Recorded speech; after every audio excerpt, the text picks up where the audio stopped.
بدون مبالغه اختي عندها قلب اللوز ما دارتش، وكي تجي لازم دير هنا ولازم دير لنا كونتيتي كبيره خاطر ما تكفيناش كون نديروا حاجه قليله.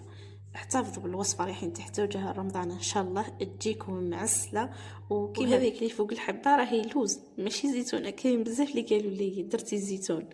نبداو بالشربات اللي نسحق فيها 6 كيسان تاع الماء، وعندي 3 كيسان تاع السكر، نضيف عليهم مسحبه تاع قارص ونخليها تغلي لي ربع ساعه.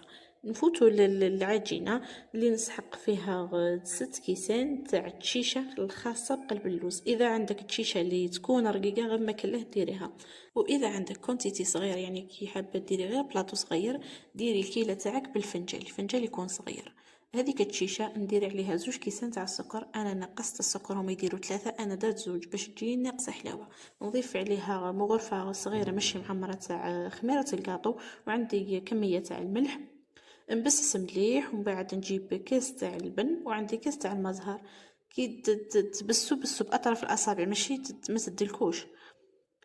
في جهه اخرى انا عندي كميه تاع الكاوكاو اللي كنت حمصته ومرحي شويه رقيق، نضيف عليه كميه تاع العجين، وعندي مغرفه كبيره تاع الكاكاو. هذه راح نديرها الطبقه اللي نقسم العجينه تاعي لزوج، ونجيب بلاطو اللي كنت دهنته بالزيت ندير الطبقه الاولى نمشيها مليح على كامل البلاطو تاعي، ونزيد الطبقه الثانيه تاع الكاوكاو نمشيها غير شويه، ونزيد الطبقه الثالثه تاع العجين نسوي الوجه مليح. من بعد نجيب الموس ونطراسي الحبات تاعي غير من الفوق ماشي تقسموا، يعني طراسي وباك من الفوق.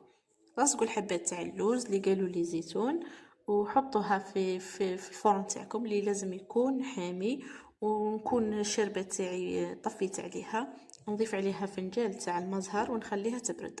بعد ما تتحمر لي غير شويه قلب اللوز تاعي من تحت نخرجها وندهنها بكميه تاع الزبده، نزيد نخليها تحمر مليح مليح باش نشعل لها من الفوق. نخرجها ونسقيها بالشربات اللي تكون بارده، ونفرغ عليها ما تفرغوهاش كامله، فرغوا غير بشويه، يقلبوها للفرن واحد 2 دقائق هكذاك وعاودوا خرجوها.